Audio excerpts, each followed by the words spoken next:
Assalamualaikum warahmatullahi wabarakatuh. Innal hamdalillah salatan wassalaman ala Rasulillah wa ala alihi wa sahbihi wa man tabi'ah, amma ba'. Hadirin wal hadirat sidang jamaah maghrib rahimakumullah. Mari kita lanjutkan pengajian kita kitab Durrus Samin halaman yang ke-18. Bismillahirrahmanirrahim. Rabbi syrah li sadri wa yassir li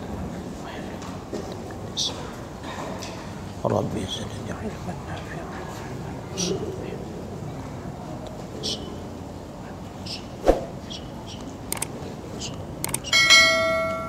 Ya Rabbi salli alaihi wasallam. Maka adalah ayat dan hadis ini menunjukkan tiada kesudahan kamalat Allah Subhanahu wa ta'ala, dan tiada diberatkan kita oleh Allah ta'ala melainkan dengan mengetahui barang yang diberikan oleh syarak bagi kita atasnya dalil, yaitu 20 sifat. Jadi ayat yang pertama, wala yuhituna bihi ilman, tiada dapat meliputi dengan dia ilmu. Kemudian yang kedua hadis, subhanaka la ahsa sana'a alaika anta kama asnaita ala nafsika. Keduanya ini menjadi dalil bahwa sifat Allah tidak terbatas, sifat Allah tidak terhingga. Dan Syekh Daud bin Abdillah Al-Fatani di dalam kitab Durrus Samin menuliskan dua dalil tersebut untuk menolak sebahagian pendapat yang mendakwakan bahwa tauhid Asy'ariyah dibatasi 20 sifat Allah. Lalu timbul pertanyaan bagi kelompok tersebut, kenapa sifat Allah itu dibatasi cuma sampai 20, padahal sifat Allah tidak terhingga? Makanya Syekh Daud bin Abdillah Al-Fatani di dalam kitab Durrus Samin menjawab, sebenarnya sifat Allah itu tidak terbatas. Sifat Allah itu bukan cuma 20. La ahsa sana'a, tidak ada kemampuan bagi kita di dalam memuji Allah melalui sifat-sifatnya, karena sifat Allah tidak terbatas. Bahkan Allah berfirman, wa la yuhituna bihi ilman, tidak ada satupun makhluk yang mampu meliputi ilmunya di dalam memahami segala sifat Allah. Cuma Allah memberatkan kita hambanya hanya 20 sifat. Kenapa hanya 20 sifat? Karena yang Allah berikan bukti sebagai dalil berupa ayat Al-Quran dan hadis Rasulullah yang menjelaskan tentang sifat zat Allah cuma 20. Maka yang tidak ada dalilnya maka tidak disebutkan oleh para ulama, sehingga menggugurkan atas kita dengan sebab karunia Allah, rasa kasih sayang Allah, taklif memberatkan kita dengan barang yang tiada didirikan bagi kita atasnya dalil, yaitu yang lebih daripada 20 yang lagi akan datang sebutnya. Padahal kalau seandainya Allah memberatkan kita, itu sah-sah saja. Akan tetapi Allah Maha Pengasih, Allah Maha Penyayang. Dengan karunia-Nya Allah kita tidak diberatkan. Sesuatu yang tidak ada dalilnya Allah tidak memberatkan kita. Artinya apa? Haram sesuatu bila mana diharamkan Allah. Halal sesuatu bila mana tidak tegaknya dalil secara pasti tentang haram. Apabila tidak diharamkan Allah, maka sesuatu itu tidak haram. Bila sesuatu tidak dihalalkan Allah, artinya diharamkan, pasti sesuatu itu adalah haram. Dan bila sesuatu tidak tegak dalil secara pasti haram, terbenar itu halal, terbenar itu makruh. Maka haram bila diharamkan Allah, halal bila dihalalkan Allah. Dan andai kata tidak ada dalil secara pasti yang mengharamkan, artinya tidak ada dalil qat'i memungkinkan terjadi khilafiyah, terbenar itu halal, terbenar itu makruh, terbenar pula itu haram. Maka bila ada dalil qat'i yang menjelaskan haram, itu pasti haram. Bila mana ada dalil qat'i yang menjelaskan halal, itu pasti adalah halal.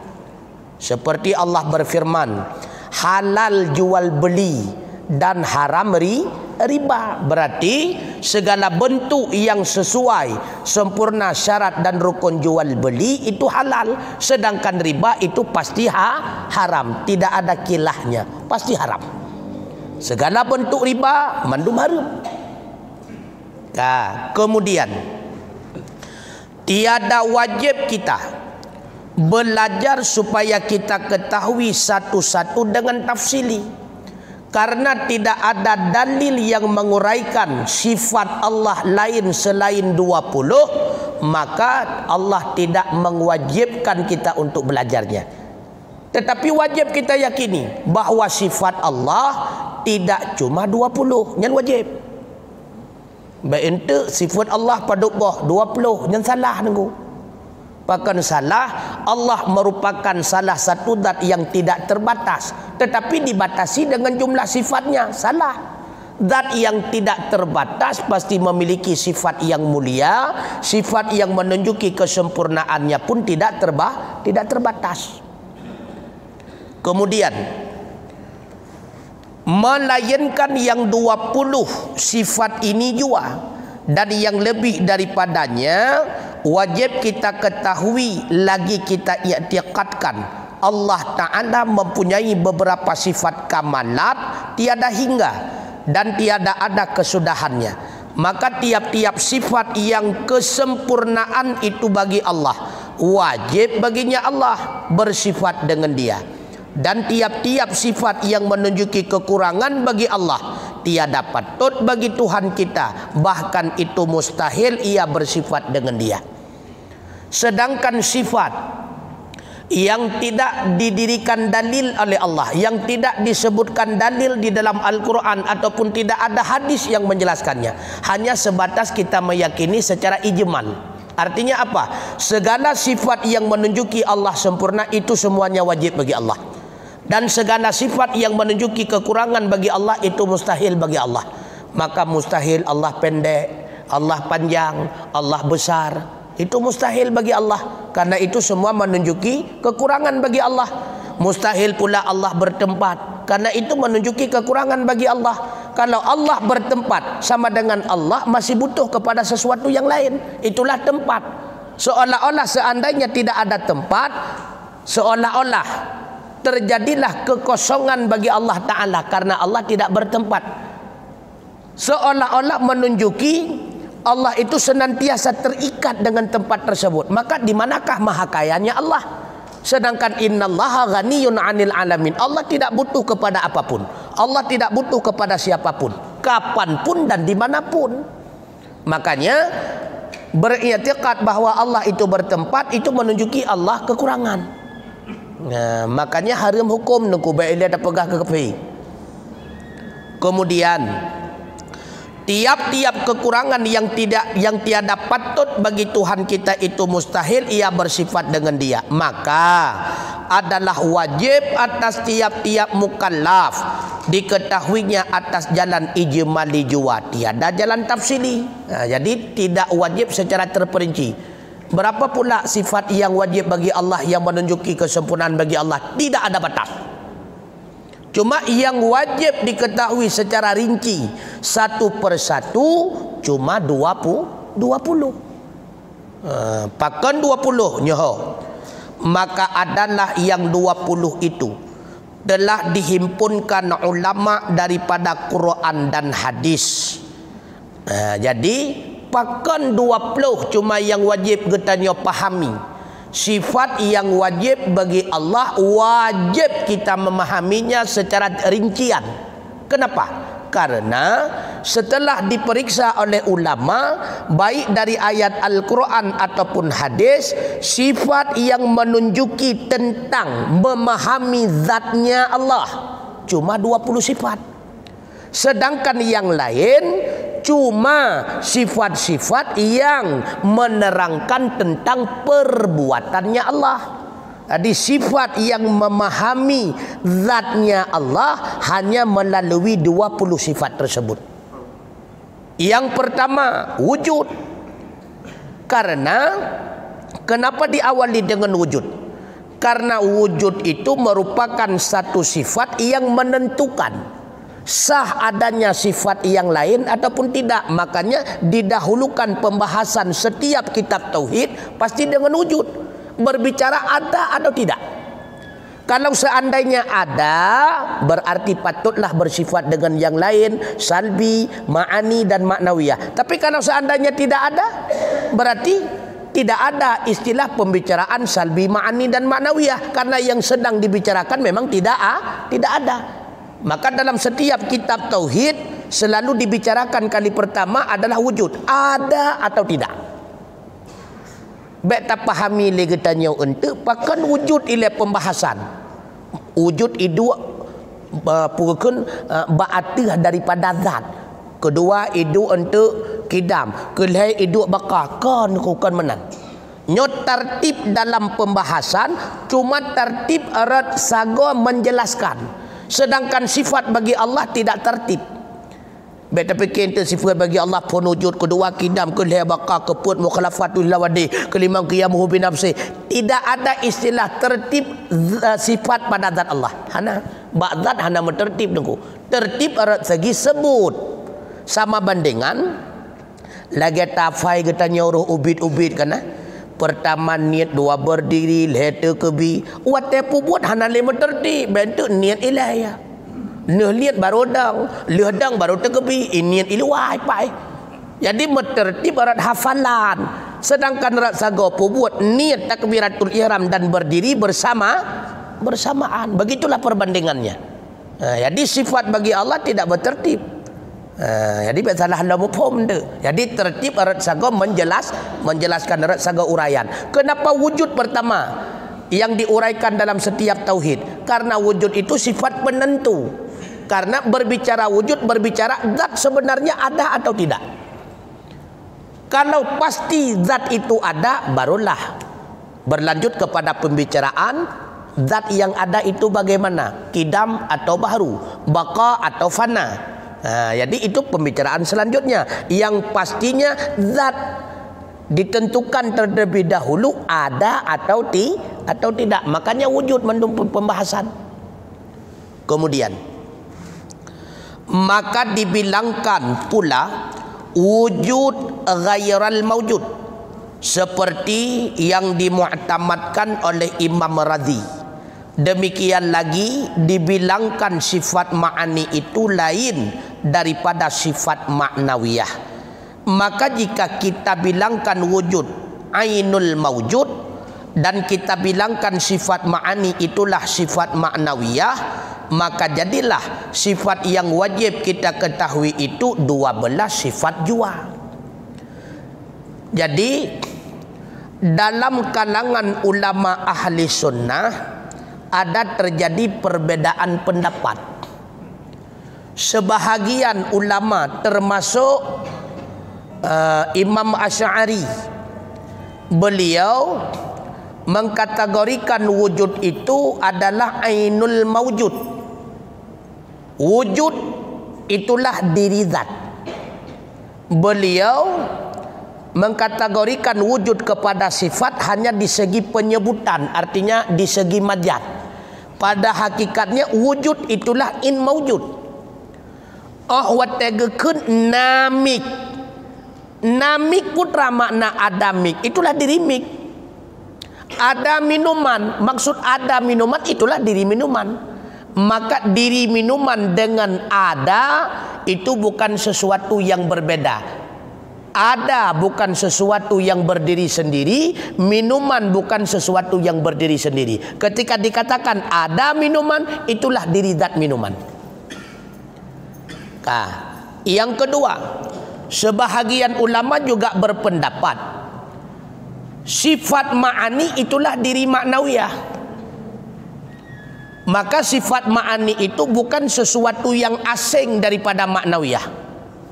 Apabila kita berpegang pendapat tersebut, wujud itulah diri zat, sifat ma'ani itulah diri sifat maknawiyah, maka sifat yang wajib kita pahami, yang wajib bagi Allah cuma 12, bukan 20. Cuma 12. Kenapa 12? Karena 7 yang namanya ma'ani sudah tidak kita golongkan lagi kepada sifat. Karena apa itu ma'ani? Itulah diri maknawiyah. Artinya apa? Allah qadiran dengan sendirinya. Qadiran Allah bukan dengan sebab kudrah. Allah muridan dengan zatnya. Muridan Allah bukan dengan sebab iradah. Artinya apa? Ma'ani itu tidak ada. Sifat nafsi juga tidak ada. Karena ma'ani 7 tambah dengan nafsi 1 berarti 8 sudah kita anggap tidak ada. Berarti yang wajib kita yakini berdasarkan pendapat tersebut, sifat yang wajib pada Allah cuma 12.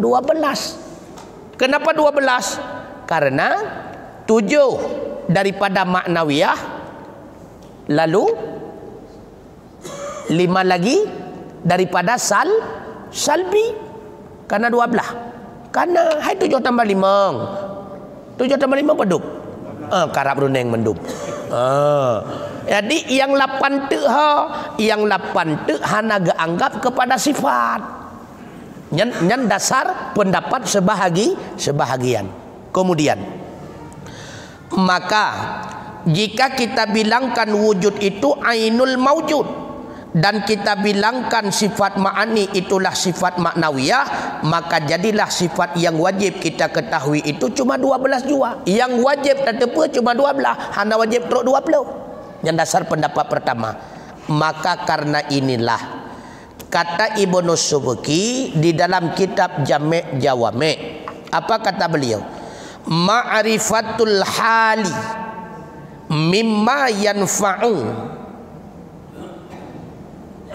ilmahu wa la yadurru jahluhu. Wa qala al-musannifu fi syarhil wusta al-jahlu biha la yadurru fil aqaidi ay li annaha la thubuta laha fi nafsiha wa la bi i'tibari ghairiha li annaha ibaratun an qiyami sifatil ma'ani bidzati walaisat amran zaidan ala zalika. Mengetahui akan hal maknawiyah setengah daripada barang yang memberi manfaat pengetahuan akan dia dan tiada memberi mudarat jahilnya. Yang kata daripada Syekh Subki, Ibnu Subki, apa kata beliau? Memahami secara terperinci bagaimana yang dimaksud dengan sifat maknawiyah itu merupakan ilmu yang bermanfaat. Artinya belajar kaitan dengan masalah sifat maknawiyah, apakah beda sifat maknawiyah dengan ma'ani ataupun tidak, itu termasuk ilmu yang bermanfaat. Akan tetapi kita tidak paham kaitan dengan bagaimana sifat maknawiyah dan bagaimana sifat ma'ani, keduanya itu berbeda atau bersamaan, tidak paham kita. Cuma kita yakini Allah wajib qadiran, Allah wajib muridan, Allah wajib aliman, Allah wajib sami'an, Allah wajib basiran, Allah wajib mutakalliman. Maka kebodohan itu tidak memberikan mudarat, artinya tidak berdosa. Yang penting tak yakin menteng Allah itu qadiran, muridan, aliman. Cuma hana tak pahami pat beda maknawiyah dengan ma'ani. Han mampu tengku. Pat beda mameh dengan yang mameh. Hana untuk apa beda tengku. Pat beda panjang dengan yang panjang. Hana untuk apa pegah tengku. Pat beda hitam dengan yang hitam. Hana untuk apa jelaskan tengku. Hana apa? Hana dosa. Ya, karingan macam tu kan. Satu puka kadang nak penjelasan dah nak murna pijut le kadang. Cerita ulang kadang nah.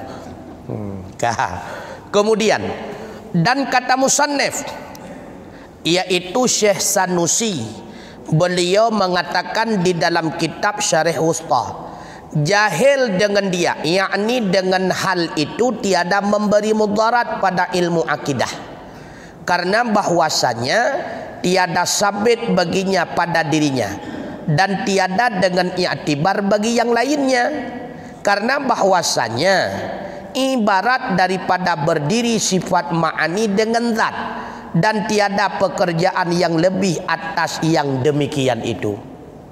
Kata Syekh Sanusi, apa kata beliau?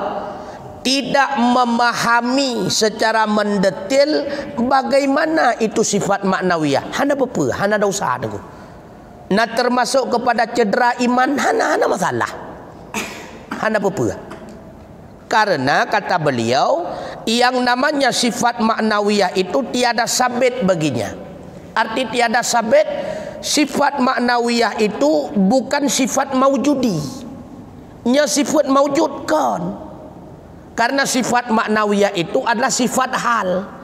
Yang namanya sifat hal maujud fil zihni la maujud fil khariji.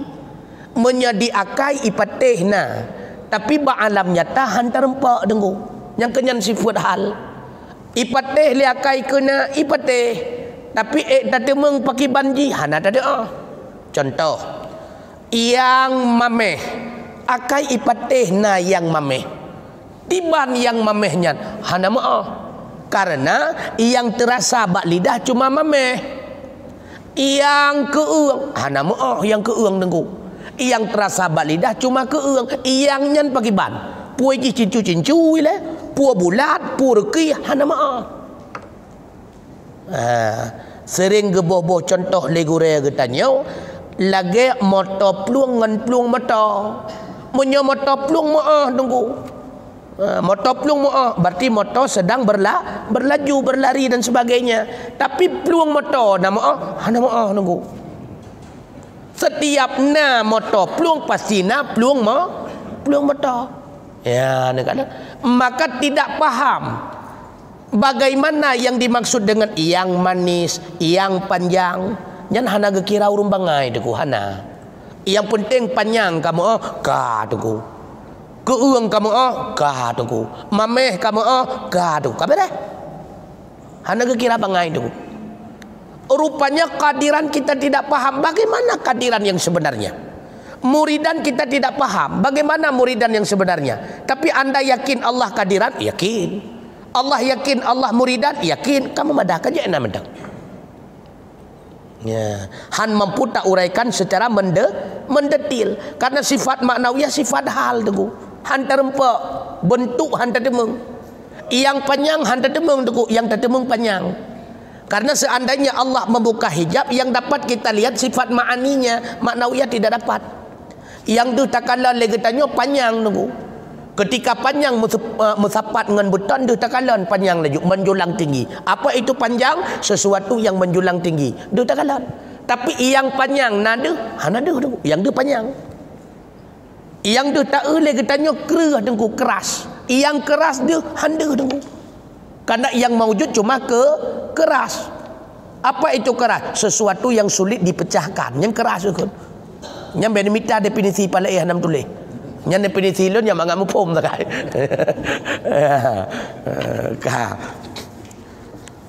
Kemudian kata beliau, sifat maknawiyah itu hanya ibarat berdirinya ma'ani pada zat. Itu menurut Syekh Sanusi. Ini pun terjadi khilafiyah. Karena menurut Syekh Sanusi, sifat maknawiyah itu bukan sifat pada hakikatnya. Bukan sifat yang terasing antara ma'ani dengan maknawiyah. Bukan. Sifat maknawiyah itu cuma ibarat. Apa itu ibarat? Kata lain untuk menyebutkan bahwa pada zat itu sudah ada ma'ani, maka disebutlah maknawiyah. Contoh, untuk tanuk pegah tengku, bak tameh kaidang sifat panjang. Kegelantau tanuk pegah bak tameh kaidang sifat panjang, takun tameh yang panjang. Untuk tanuk pegah bak saka kaiduk sifat mameh, karena panjang penjelasan. Gula ini sudah ada padanya sifat manis, panjang tat penjelasan, maka dibentuklah kalimat singkat untuk menjelaskan pada gula sudah ada sifat manis, dikatakanlah gula yang manis. Maka ibarat bahasa singkat yang lain untuk menjelaskan penjelasan yang panjang. Yang kenyang kepenan dengan maknawiyah itu kata Syekh Sanusi. Apa itu sifat maknawiyah? Hanya ibarat untuk mengatakan bahwa pada zat Allah sudah ada kudrah, maka dikatakan zat Allah itu kadiran. Untuk menjelaskan bahwa pada zat Allah ada iradah, maka zat Allah dikatakan muridan. Untuk menjelaskan bahwa pada zat Allah ada ilmu, maka dikatakan Allah itu aliman. Begitu pula sami'an, basiran, dan mutakalliman. Berarti amrun i'tibari. Kemudian, karena bahwasanya ibarat daripada berdiri sifat ma'ani dengan zat, dan tiada pekerjaan yang lebih atasnya yang demikian itu. Menurut penjelasan Syekh Sanusi, apakah sifat maknawiyah itu adalah sifat yang lain? Tidak, kata beliau. Sifat maknawiyah itu digolongkan kepada sifat karena bukan zat. Pada hakikatnya dia itu bukan sifat yang lebih daripada ma'ani. Yang ada pada zat Allah cuma sifat ma'ani. Apa itu sifat pada hakikatnya? Sifat pada hakikatnya sesuatu yang lebih daripada zatnya, yang hakikat sifat. Sesuatu yang lebih daripada zat, itulah sifat yang hakikatnya. Bagaimana maksud sifat itu sesuatu yang lebih daripada zat? Seandainya tidak ada sifat tersebut, zat tetap ada. Contohnya mangat. Andai kata bak tamehnya tengku, hanai dua sifat panjang, buton tamehnya na puhana, tetap na. Cuma menyahanai dua sifat panjang menyebab makhluk hidup sifat Lagi contoh renang, bak renang hidup sifat panjang, hana hidup sifat panjang bak renang. Zat renangnya na puhana. Nah, cuma ketika hana hidup sifat panjang menyebab makhluk, pasti hidup sifat lawan, sifat Oh wate kala enan kakali renang gukun pusit gelawa. Kamu tahu tunggu? Artinya zat tetap ada. Sekalipun sifat itu tidak ada, zat tetap ada. Lagi contoh kerteng sifat tunggu. Man hana itu sifat kerteng bau, kan tetap na. Puai itu ikal, itu lurus. Yang tetap na nyan yang dengan sifat.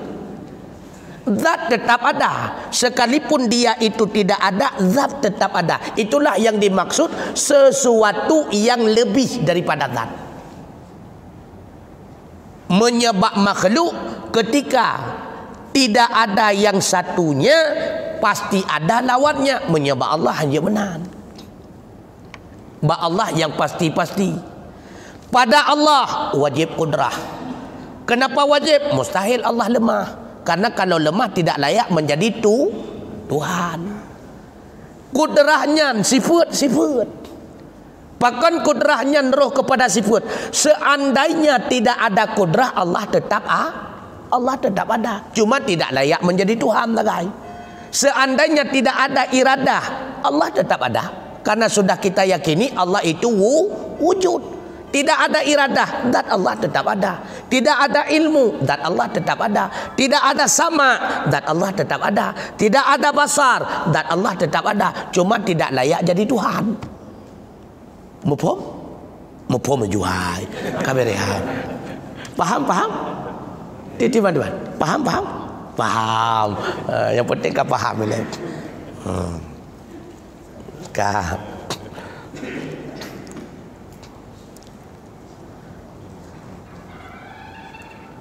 Kemudian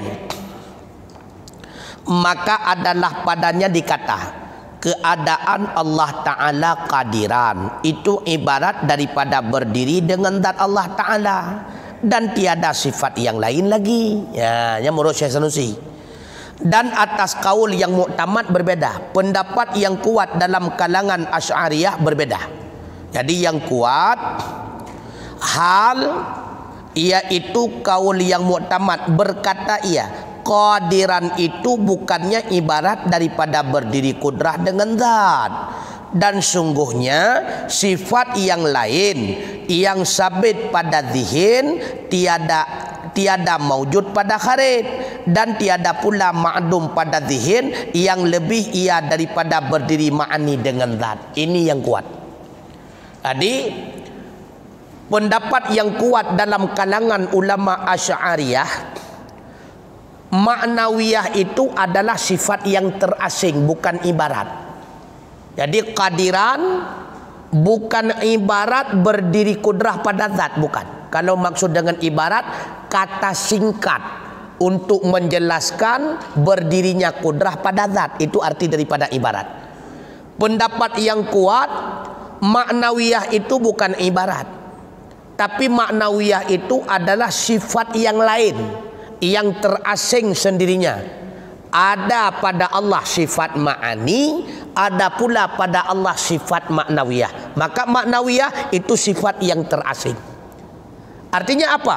Sifat ma'nawiyah bukan sifat ma'ani, sifat ma'ani bukan sifat ma'nawiyah. Cuma bedanya kalau ma'ani itu maujud pada kharid dan maujud pada zihin. Dalam alam nyata memang benar-benar ada. Seandainya Allah membuka hijab, kita dapat melihat bagaimana kudrah, bagaimana iradah, sebagaimana Allah telah menampakkan kalamnya kepada Nabi Musa. Wa kallamallahu Musa taklima. Kalam itu sifat ma'ani, berarti sifat ma'ani itu maujud pada kharid, didapati dalam alam nyata seandainya Allah membuka hijab, dan kita dapati dalam alam zihin, artinya akal logika menerimanya memang benar ada. Sedangkan sifat maknawiyah adalah sifat hal. Kalau sifat hal itu cuma maujud pada zihin, tidak maujud pada kharid. Akal menerima itu ada, akan tetapi dalam alam nyata kita tidak dapati. Itu dimaksud dengan sifat hal. Contoh sifat hal tu yang mengat lepi, ya, dingin. Dingin itu sifat hal. Ada itu dingin, tidak ada. Contoh mahal, cantik itu sifat hal.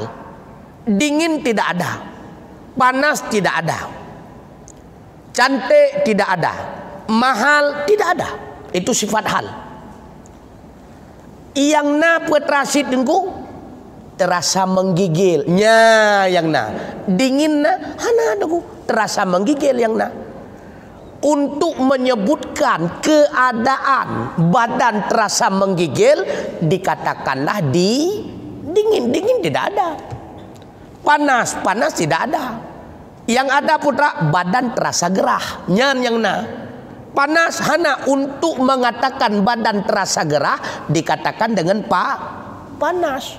Yang sifat hal. Mahal tidak ada dulu. Cantik hana dulu.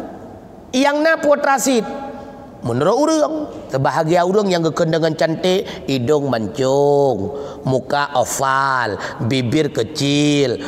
Ini menurut sebahagian urang. Sebahagian lain buah hidung bubi bosok, berkeruting, muka berpuat sagau. Artinya cantik itu relatif. Berarti cantik tidak ada. Cantik tidak ada. Ya, negara. Maka ketika dikatakan cantik, akai terima kena. Pakai terima kena. Terbayang liakai hidung mancung, babah hubit. Maka ipatih liakai kena. Lam alam nyata hantar temung tuku cantik. Itulah yang dimaksud dengan sifat maknawi, hal, keadaan. Semua sifat hal itu tidak maujud, tidak kita dapati dalam alam nyata. Semua sifat hal. Yang kita dapat di sifat hal itu cuma pada zihin. Akal menerima itu ada, akal meyakini itu ada, akal memastikan itu ada, tapi dalam alam nyata kita tidak dapat. Itulah sifat hal itu. Paham nunggu kan? Apa kata mu juga ya? Kemudian